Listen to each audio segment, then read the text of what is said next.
The chandelier lights shimmered across the marble floor of the grand ballroom, reflecting off champagne glasses and sequined gowns. Everyone was laughing, clinking glasses, and smiling for photographs, except one girl sitting quietly near the far corner of the hall. Her right cheek was burned, the skin still uneven despite years of surgeries. She wore a long silver gown and a soft silk scarf draped delicately to hide her scars, but nothing could hide the sadness in her eyes.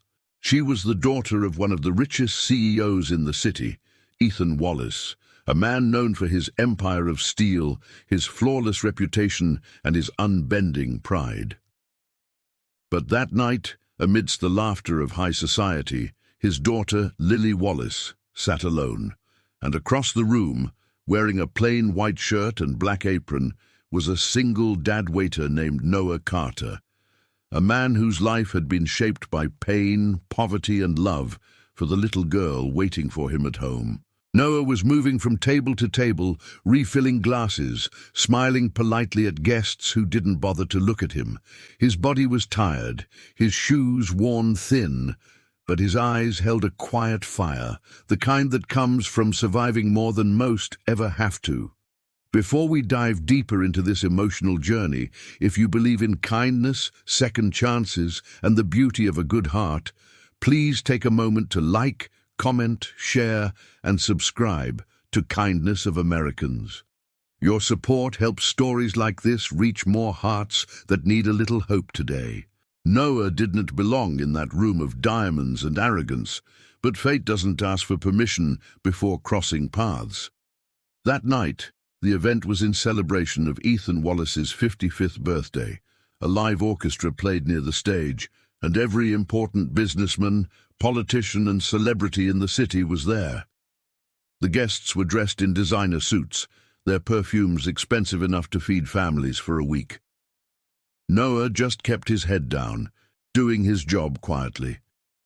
But then he noticed her, Lily, sitting alone, clutching the edges of her shawl, looking like she wished she could disappear. Every time someone walked by, their eyes flicked to her scars and then away again, as if looking too long would make them uncomfortable. Noah had seen that look before, on people's faces when they looked at his little daughter Emma, who walked with a limp after a car accident 2 years ago. Lily's loneliness called to him like a whisper. She looked like someone who had forgotten what it felt like to be seen as a person, not as a reminder of tragedy. And Noah, standing there with a tray of sparkling water, suddenly found himself wanting to give her back that feeling. The orchestra began to play a slow, hauntingly beautiful tune. Couples glided onto the dance floor, laughter, grace, and perfection spinning under the lights. But not Lily. Her father was too busy shaking hands with business partners to notice his daughter shrinking deeper into her chair. Noah kept watching, and something inside him broke. During the song, an older waiter accidentally bumped into a table and glasses crashed onto the floor. Everyone turned their heads briefly, including Noah's manager, who stepped out to help. In that brief moment, Noah made a decision that would change everything. He walked over to Lily's table, set down his tray, and gently extended his hand. For a second, Lily stared up in confusion, her heart racing. He wasn't supposed to talk to guests. He wasn't supposed to see her like that. But Noah didn't see a CEO's daughter. He saw a girl who just needed to remember she was still worthy of being loved, her eyes filled with fear, fear of being laughed at, fear of making her father angry. But there was something disarming about Noah's quiet courage. He didn't look at her scars. He looked straight into her eyes, steady and kind. And without saying a word, he asked her to trust him. Her hand trembled as she placed it in his. The music swelled. Gasps echoed around the room as people realized what was happening, a waiter dancing with the CEO's disfigured daughter. Whispers began to ripple like waves, cameras lifted discreetly, someone chuckled under their breath. But Noah didn't hear them. He gently guided Lily onto the floor, their movements unsure at first, awkward even. Her silver gown brushed against his rough work pants. His calloused hands rested respectfully on hers. Then something magical happened. Lily's fear melted, replaced by something she hadn't felt in years. Freedom. As the violins soared, she closed her eyes and let herself feel. For the first time since the fire that took her beauty, her confidence, and nearly her life, she felt like she could breathe again. The scars didn't matter, the stares didn't matter, because in that moment someone saw her heart instead of her face. Her father, Ethan Wallace, froze mid-conversation when he noticed the dance floor. His expression hardened, his jaw clenched. How dare a waiter touch his daughter? He stormed forward, but something in him faltered when he saw the look on her face. She was smiling, not the polite, forced smile she'd worn for years, but a real, radiant smile that came from somewhere deep within. For a few minutes, the ballroom forgot to breathe. The music carried their story. Two broken souls, finding wholeness in each other's presence. The crowd, which had started with mockery, grew quiet. Some women wiped tears from their eyes. The beauty of that dance had stripped away the arrogance in the room. When the music ended, Noah stepped back respectfully, bowing his head.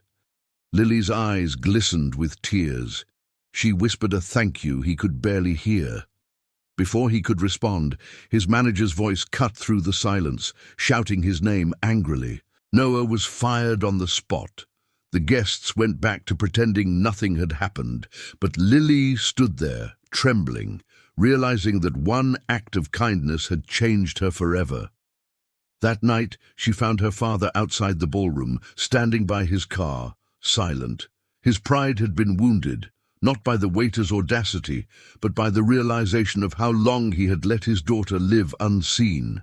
For years, he had tried to protect her from shame by hiding her away. But it wasn't protection. It was a cage. Watching her dance with that poor waiter, seeing joy in her eyes again, cracked something inside him. Pride gave way to guilt. The next morning, Noah was packing his few belongings when there was a knock at his small apartment door. When he opened it, Ethan Wallace stood there, in a tailored suit holding an envelope. Noah braced himself for confrontation. But instead, the CEO extended his hand. His voice trembled as he said, "You reminded me what love looks like." He offered Noah a job, not as a waiter, but as part of his foundation for burn survivors. Noah refused at first, saying he didn't do it for anything in return. But Ethan insisted, and soon both men found themselves working side by side in a project that brought hope to others. Weeks later, Lily visited the community center where Noah volunteered. Children played, laughed, and danced, some with scars, others with disabilities, all of them radiant. Lily sat quietly beside Noah, watching her reflection in the window. "I used to hate mirrors," she whispered. "Now I think maybe I was just looking for someone to show me who I really am." Noah smiled softly and told her that scars don't define beauty, courage does. From that day on, Lily began volunteering regularly, helping others like her rediscover confidence and joy. She started dancing again, this time not in ballrooms, but in small rooms filled with people who knew pain and healing. Months later, at another charity gala, the same orchestra played that same haunting tune. But this time, it was Lily who extended her hand, to a child with burn marks on his arm, afraid to step into the light. She led him to the center, dancing with him as the crowd watched, and her father stood among them, tears in his eyes. His pride was gone.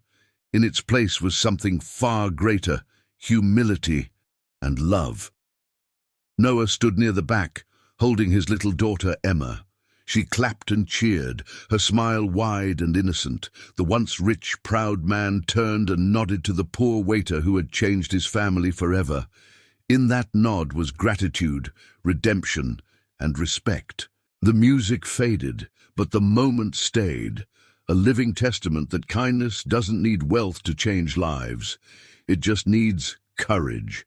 And sometimes a single dance can break the chains that pride builds around the heart.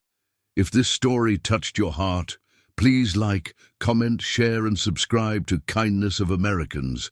Your support helps us keep spreading stories that remind the world what love and empathy truly mean.